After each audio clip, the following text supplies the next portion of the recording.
Hi, everyone. I'm Lynette Hanover. I'm the founder of Big Time Happiness, and we're dedicated to bringing joy to individuals, communities, and our world. And at this time of the year, sometimes people can be under extra stress. And so today we have Darrell Jones with us to help us figure out how to deal with holiday stress and other happiness tidbits as well. I'm excited, Darrell, that you're with us. And for those who don't know Darrell yet, you're going to be glad you know him now and going forward. He is an amazing individual that I've had the privilege to know for several years. He recently came out with this amazing book called Soul Gym. And I'm going to read specifically that it's a manual to connect mind, body, and spirit for soulful living. He enables people to begin and maintain spiritual practices to deepen connection with life. Amazing, Daryl. Such great work. Mm. So he has lots of titles. Are you ready for the lots of titles? So he is an author, as you know, just mentioned the book, and you'll see the picture as well of that book. He is a mindfulness coach, which is so important today, podcaster, speaker, minister, spiritual director. So he has a lot of great things. And so I'm so excited that you're here with us today, Daryl, and sharing happiness with us. Thank you so much, Lynette. It's a joy to be here. Absolutely. So why don't you just start off by telling us? I have this burning question because sometimes there's like this burning question. So Okay. can so can you tell us from your perspective, okay, when you start really thinking about happiness, Mm. how do people find happiness from within? Mm. Well, by looking for it, I think that is the key, and that is what has propelled my work in all the areas that um, I engage in, whether it be more of the secular mindfulness domain, or if it's more of the spiritual or even religious area for people. The interesting challenge that I find we set ourselves up in our humanity is we think that there's some place where happiness lives, that there's some set of conditions that create happiness. And it's really, I don't believe it's true. There is not a perfect set of conditions that create happiness. Are there a set of conditions that might bring you happiness in the next 5 minutes? Sure. But the truth of the matter is that those 5 minutes are going to pass, and then the next 5 minutes there's going to be a different set of conditions. So when I say to keep seeking or to looking for happiness, that's the thing that allows us to actually realize it, um, to kind of disengage from that notion or idea that I'm going to get to a destination of happiness and then I can kind of like sit back and be cool, right? It's like vacation. We get on vacation, and a lot of times we hold on tight in life until we get to the beach or till we get to our hotel room or whatever the destination may be for a vacation, a cabin in the woods, sometimes just visiting family. And then once we get there, it's like, now I can let go. And there's certain conditions that allow us to have that let go and exhale. But if you've ever been on vacation before, oftentimes you get on vacation and you find yourself tightly wound in another set of conditions that you're stressed out about. Or, did I get the reservations right? Where's my luggage? All of these things. And there's just constantly environmental shifts and changes in our world that we need to bring an intention of. I personally get challenged sometimes by the word happiness because I feel like there's so many expectations bound upon it. So for me, oftentimes it's contentment that I'm seeking. So how can I find contentment in the moment? How can I be present and okay with whatever is? And that's the seeking, the searching, the practicing, the exercising that I speak to in Soul Gym, in any of the work. It's like right now, in this moment, can I breathe and be present to what's happening and let it be enough and find some contentment in it? And oftentimes, when I allow myself to be content, there's actually a joy that lifts. There is a true happiness that organically arises, but it's not so much from looking outside of me and going, oh, is this there? Is that there? Now I'll be happy. It's usually, let me be here with what is. Let me connect to myself and acknowledge this is what I'm doing in the moment. Let me accept it. And then this organic natural joy, contentment, happiness tends to float to the surface. And it's not necessarily always like this great exuberant burst of energy. Sometimes it's a very, very calm, very mild happiness. And that's the other thing I encourage myself and anyone that I work with to realize is that just like anything else, happiness has its own spectrum, right? There's the happiness that you experience, when you wake up in the morning and you remember it's your birthday and someone's planned a birthday party for you and you're like, yay. And then there's a different level of happiness of where you wake up and you're like, oh, it's my day off. I don't have any commitments today. And you may not necessarily be in like this exuberant yay, but you're just like, some peace, some calm. And it's a different tone, it's a different vibe. And so throughout our life, we're constantly ebbing and flowing up and down the spectrum of happiness or joy. Um, and I find a lot of people experience grief in their happiness. And what I mean by that is like they're like, "Oh my gosh, this is so amazing," and then they start anticipating losing it. If you've ever gone through grief, if you've ever had someone who is sick, I went through this with my father a number of years ago. It was known that he was going to pass at some point in time, and so you get into this like anticipatory grief before the thing has happened, and that happens big or small, like the scale of things. So with our happiness, oftentimes we attain some level of happiness, we get excited and joyful about where we are, and then immediately we start anticipating losing it, and so we can't be present to enjoy the happiness that's there. And that to me is again where we come back to breathing, getting present, and going, this is what is actually happening. Can I be here and really enjoy what is, as opposed to anticipating what may not actually be true, that you're going to lose this contentment, that you're going to lose this happiness 15 minutes, 15 days, 15 years from now. So that's a lot. I'll just take a sip and step back from the mic, so to speak. Okay. Well, I got a lot out of what you just shared. And one of the things that you talked about is the interruption of the flow of discontent or aggravation. Okay.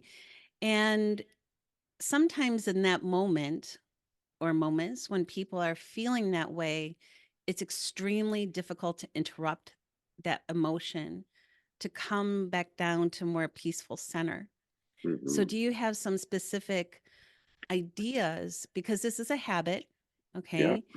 And so, do you have some specific ideas that people can take in about how to interrupt that moment of upset? sure.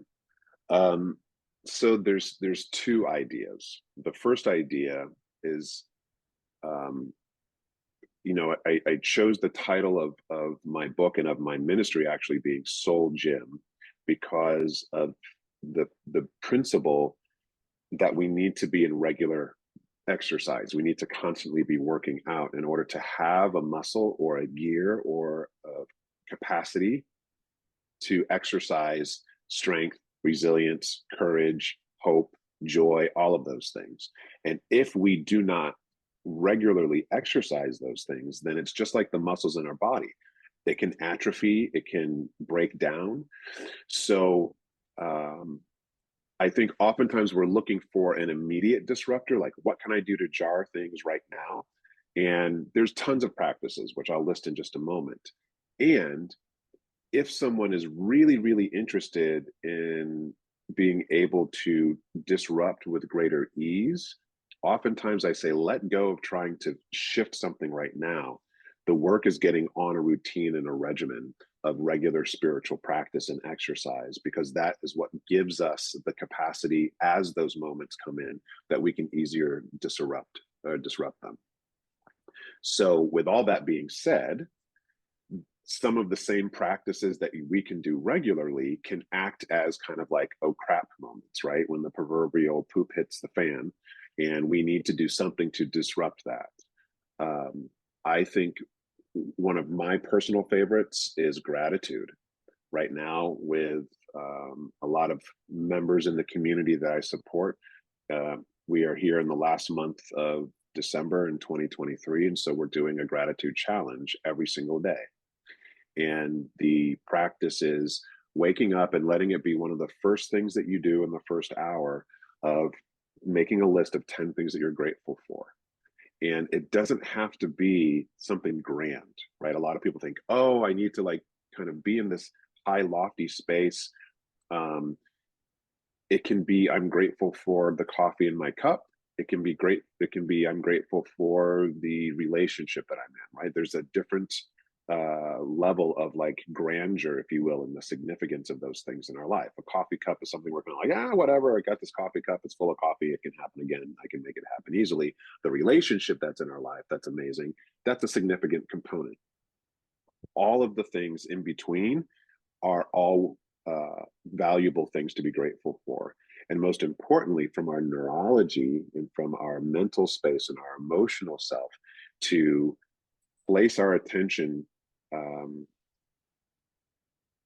intentionally on gratitude disrupts the moment. I had someone text me this morning who's just going through lots and lots of challenges in various levels of their life. And, they said, I still don't even feel like getting out of bed. And so, I said, this isn't the answer, but it's, can you get up and take your dog for a walk? And then when you get back, sit down and write down 10 things you're grateful for.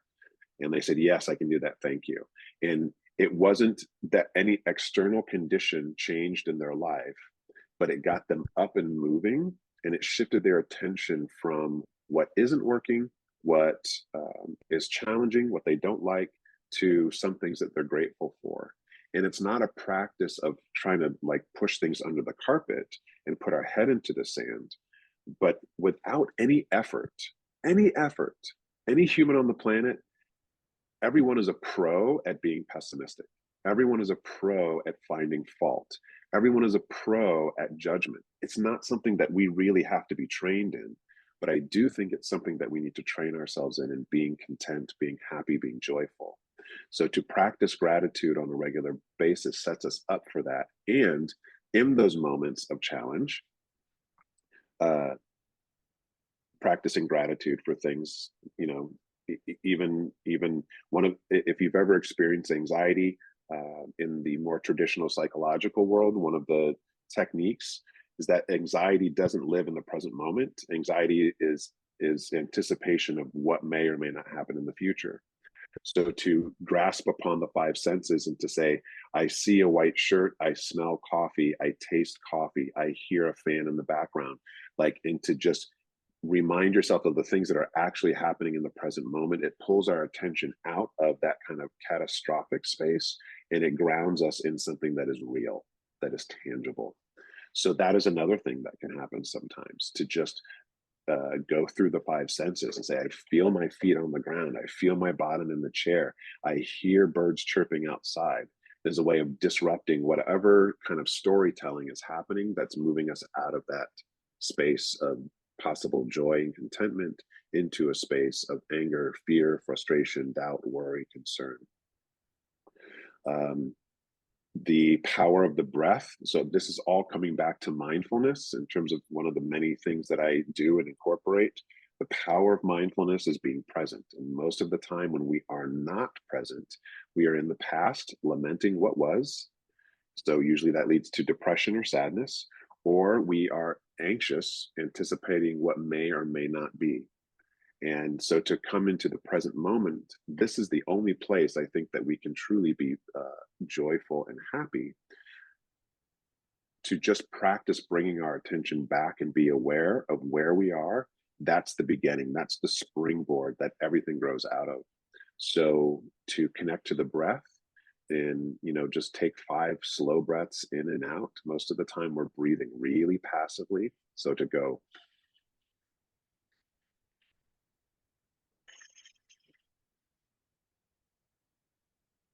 and do that 5 times in a row, it just slows everything down. And um, I did a workshop not too long ago on managing holiday stress right before, the week of Thanksgiving. And I'm uh, a big person that kind of welcomes us to unplug from all of the digital um, access that we have to the world. As much as I love it, and we're using it right now. Um, all of the electronics that we have, all of the apps that we have, but the power of our intention is really powerful. So we can use these amazing phones to actually support us. And one of my favorite ways in terms of disrupting, because a lot of times we're unconscious, the things that lead us up to a space of feeling really crappy or not so hot, it's a lot of unconscious rumination on things that are negative. So to take our calendar and just put in reminders to do things like take a deep breath. um, Hydration, I think, is one of the most important things we can do physiologically that supports our mental and emotional well-being. And a lot of times when people feel a deadline coming up, they don't reach for water, they reach for caffeine. They want to be hyped up, right? They want a Red Bull, they want a coffee, they want a tea. Um, and it's okay to stimulate our nervous system so that we have that energy. But if we're just constantly stimulating ourselves, to remember to take a big drink of water. So every day at 11 o'clock right now through the holidays into the new year, 11 a.m., it says big drink of water. Um, and do I always take a big slug of water? No, sometimes I don't, but at least it's keeping it in the forefront of my attention. So, using technology to help us do those proactive things, gratitude to disrupt a moment, the five senses to disrupt a moment. And then the last thing I'll offer is to not do this by yourself, right? To reach out to a friend, to reach out to a family member. If it's really, really hard, to reach out to someone professionally and uh, ask for help and just say, I'm having a tough time. Do you got 5 minutes? I just need to kind of vomit on the phone.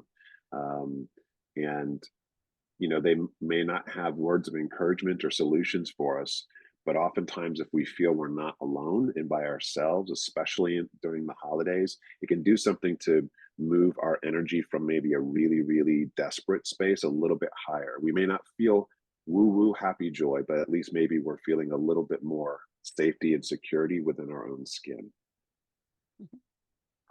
Those are some excellent ideas of how to deal with stress during the holidays as well as any time. And I particularly got value from what you shared about how to get present because a lot of people here just get present and they don't have access to that.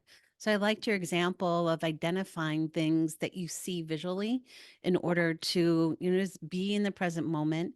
And I liked how you explained, like this depression comes from the past and anxiety is coming from the future and how just being present in the moment, alleviates that.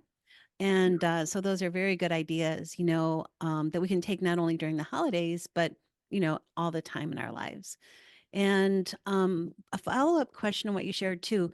You had mentioned to reach out to people, okay, Mhm. to connect and feel uplifted. I know that one of the primary problems is loneliness, in this world. And it especially continues since the pandemic. It was an issue before the pandemic, but it was at its peak during pandemic. And it Yeah. only minutely came down since the pandemic because people are experiencing still the sense of loneliness. And so Mhm. sometimes it's hard for people to reach out to others, and so, do you have some suggestions on how people can get past their own self created obstacles and Mhm. break through and actually make that phone call to somebody else to get the support they need? Sure. Well, one of the things that pops into my mind is it's a question first and foremost to start, because a lot of times we look for answers, but I have found in my spiritual development that oftentimes asking good questions is what can liberate us in the moment, as opposed to seeking an answer with a period at the end. Periods are finite, questions are open, right? So to open ourselves up in a moment oftentimes can be enough. And I've got to find, I want to attribute this question to the right person. It was one of the many, memes on social media that someone posted and reposted and reposted. But this woman was offering as a powerful reflection question, who who am I or who could I be uninterrupted? Right. And we use that word of like disrupting, but if who am I uninterrupted? I think uninterrupted, all of us are naturally joyful. Uninterrupted, all of us are naturally content. Uninterrupted, all of us are naturally communing with ourselves and with our loved ones in a powerful way. But there's lots of things that disrupt us from our natural state of joy, from our natural state of contentment, from our natural state of happiness. Some of those, many of those things are outside of us, and a lot of them are inside of us, right? The thoughts that we may have, the rumination that's there. So sometimes in those moments of feeling despair or loneliness or I don't know what to do, to ask who am I uninterrupted? So when I'm not in the state of despair, who am I really? To remind ourselves, oh, I am not my despair. This is just a condition. Sometimes that can create a little bit of wiggle space. Um, there isn't an answer of like how we start reaching out, but I'll share with you some of the ways that I stay connected. I had a very, very, very difficult time with the shelter in place. If any of you are familiar with the five love languages, my love language is touch. So to not be able to touch people, and it's not just about physically putting my hands on someone or getting a hug. I realized as we walked around with masks on, not being able to see people's faces and their smile. Um, and then, doing so much virtually, everyone does this. They turn off their camera and you don't even see their face. So you're just listening to this voice out in the ether somewhere. It's like all these levels of like disconnect where you don't have the capacity to be with someone. I had a really, really, really hard time with that. And so I had to get creative with how I found ways to connect with people. So fortunately for me, I'm living with my wife in a romantic partnership. So at least I have, you know, that regular person, but we can't put everything on those partners in our life, right? They can't be everything to us. They are a lot. I have a dog that helps. So sometimes just having that physical connection with my dog, but getting outside and just walking was something that was huge for me, whether I actually connected with people or not through conversation, just seeing other living beings was amazing. And then coming back to our technology, I think one of the disruptors is that a lot of people shifted where they lived. They moved to different places. And so that impacted their circle or community. And maybe they landed somewhere that feels good, but it's hard for them to kind of rebuild that community again.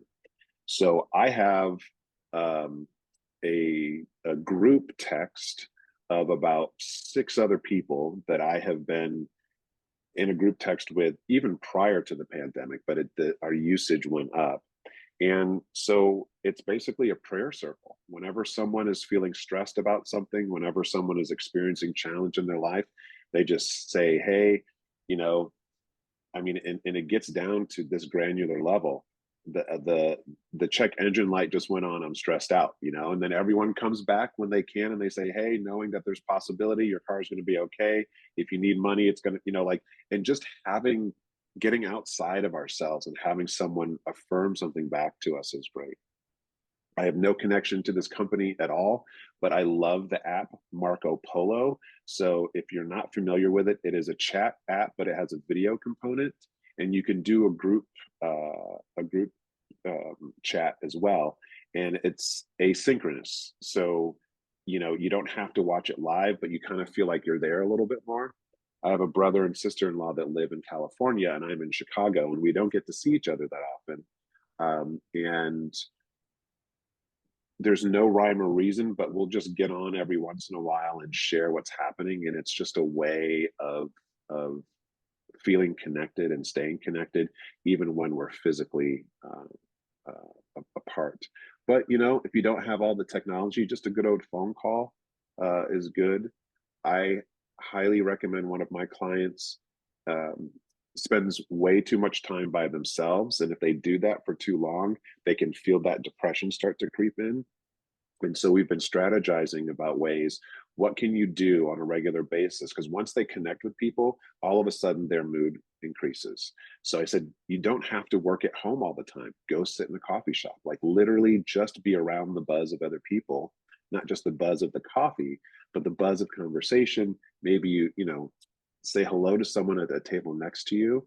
Um, but some of those small little things, they may seem insignificant, but if we intentionally choose to reach out and connect with people in these ways, um, even in the moment, it may not like shift everything 100%, but it's doing something to propagate connection. And the more and more we do it, naturally we'll feel that energy lift, I think, and that light come back into ourselves. Mhm. I definitely agree with that. I was part of a group for a bit of time. And one of the things that came up for me was that need to be around people. So my intention is to go out of the house before noon every day and talk to three people. And it doesn't Mm, mean that I need to have a lengthy conversation. If I do, that's great. But it's mainly that human connection that was so important to yeah, me because the isolation component was not a healthy choice. And not all my work can be done in a coffee shop, but I don't mind working in a coffee shop because, or some other location, right. libraries are great, co-working spaces are great. Yeah. Once you start on hotel lobbies sometime. So I've been in a variety of places just to be out with people with my laptop. And it does make a huge difference. So I'm glad that you mentioned those opportunities. And Hmm. I think too that to add on to what you were saying, that you can even put in your phone calls in your calendar, or there's something Mm, called CRM. So a CRM doesn't have to just be for business. You can use it for personal life too, where yeah. you're still keeping in touch with different people that we don't necessarily have at top of mind, but they're important to us. And maybe Mm, we only connect once every few months. mm. So connecting with people with a structure, I think, is also important, you know? I think that's really important. And just to, if I may, just to highlight that, and coming back to the idea of the practices and exercises in our life that make our life better, right? That lend and tend our emotions towards happiness and joy. Connection is one of those things that do it. And if we aren't actively disciplining ourselves to connect, then we're missing out. And that's one of the big things, I think, is the learning curve that continues beyond the pandemic, is that so much of our interpersonal connection was organic, and it was built into a world that was physically bumping into one another all the time. And then once we got into that space of social distancing and the fear that everyone had, and I think it still lingers for many people, that organic connection isn't there anymore. And so, unless there is an active choosing or a planning to be in communion with others, then the organic ways, whether it be in a hotel lobby or a coffee shop or walking down the street, all of those things that would yield themselves, or to use the old school term, of like when you worked in an office and the conversation around the water cooler, all of those things are pulled away from us now, and we need to reinvent those moments of connection and to schedule them and to plan them, not because you're trying to shirk, responsibility or work, but it's like, this is something that is important to my well-being. And it's so important, I'm going to schedule it, whether I use a CRM, whether I use a calendar, that what may seem like a nice two, oh, I'll get to that once I have all my work done. I'll get to that once I get this report finished. What if it was something so important that you did it and you scheduled it, and regardless of what was on your plate, you took the time to do it? It might really significantly shift one's mood, attitude, and emotional state. Very well stated. I like that. Thank you. And the Hmm. other thing you talked about is one of the fundamental foundations, for happiness during the holidays, when people have a hard time tapping into that is gratitude. Yeah. And so even with big time happiness, we have two gratitude groups. One is actually a chat. So it's a chat group, and we just express gratitude within the chat group.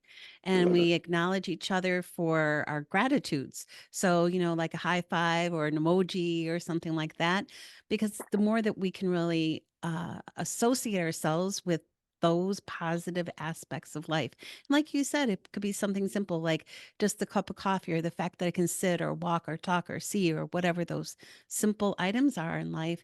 Our vibration, of joy increases. Hmm. And then the other gratitude group that we have is focused on thanking people. So it's an in-action gratitude, for example, for teachers or first responders or Aunt Susie or the lady who lives down the street or dog shelter, et cetera. So there's an in-action gratitude group as well. And so those are getting started and because it's so important. So I'm glad that you mentioned that as one of the foundations. So wrapping up for now, Hmm. two things. One is if you could just summarize, like 3 to 5 things people should really focus on from what you shared today or something you didn't share yet. Just as the high points for, happiness during the holidays, that would be great. And then anything extra you wanted to include about how we can have happier, more joyful, wellness lived lives. Sure. One of the things that we haven't talked about, that I think is really important, especially when we are struggling and maybe we can't find that internal or intrinsic spot of happiness or joy or inspiration, is to find inspiration outside of us. It's something that I dedicate in as a chapter in my book as an actual spiritual practice. So quotes. It doesn't have to be a whole book. Just, it's so easy to go online and type in inspirational quotes on gratitude, inspirational quotes on hope, inspirational quotes on peace, whatever it may be. And to just read through some of those, sometimes there'll be a certain turn of a phrase, um, as opposed to always going back to the same one, unless you've got a jam that works for you all the time. Sometimes reading 40 different ones will just do enough to shift just a little bit our attention and get us out of maybe that darker space. So finding inspiration, um, and I'm a sucker for a holiday movie, some sort of rom-com, because usually there's that rise of like things are great and then there's the crash of things not going great and then there's the rise of things resolving. And it again, that doesn't solve the problems in our world, but to solve our energy and to lift our vibration, that is a thing, I think that we can constantly do. So finding inspiration, whether it be through something you watch, um, and or something that you read, those are really, really important things. And I'll come back. My wife's a holistic doctor and practitioner, so I'm not a doctor, but I know that without a doubt, our environment is constantly dehydrating us, whether it be the actual stress in our mind, whether it be the foods that we eat, whether it be something else. So just stay hydrated. Drink a little bit more water than you normally do in the holidays, because the sugar is aplenty, the salt is aplenty, and to hydrate ourselves so that we can stay flush. And if you think about the idea of being in the flow, in not being stagnant, if we are hydrating ourselves, we are in the flow, and it does everything, I think, to help our mental and emotional state. Okay, well, thank you. I learned some things from you today, Daryl. So I appreciate that so much. And Thank you. Yeah, if you could let folks know too how we can find your book and how we can find you, sure. that would be great. So my personal website is revdarrelljones.com. My name is Darrell. Rev is Rev. Jones is Jones. So revdarrelljones.com. You can find me on social media as well. Darrell Jones Spirit on Instagram, Darrell Jones on Facebook, Darrell Jones Spirit on TikTok, and there I just offer short little vignettes of inspiration. So if you're looking for inspiration, that's another place you can go to. I helped launch a physical studio back in 2017. We had to close it during the shelter in place, so we're only virtual. But there's an app called Chill Anywhere, and there, myself and some colleagues are offering mindfulness through meditation, yoga, and stretching as a way of practicing being present. It doesn't have to be stoic, sitting on the ground. You can actually move mindfully. So those are some ways you can find me. Great. Thanks so much. And I'm excited to check out your app. I know I haven't downloaded it yet, but it's coming up on my phone today. All right. And I wanted to thank everybody for just enjoying this episode of Big Time Happiness with our expert, Darrell Jones. And I am Lynette Hanover, founder, and definitely look us up on bigtimehappiness.com. And you know what to do. Subscribe, like, follow, comment, all that good stuff. And if you have any ideas for guests who would be perfect for this type of episode, please send that information either through the website or with a comment. Thanks, everybody, for being who you are in the world. You are valued and loved. And I wish you all a wonderful everything. Sending lots of love. Bye for now. Bye.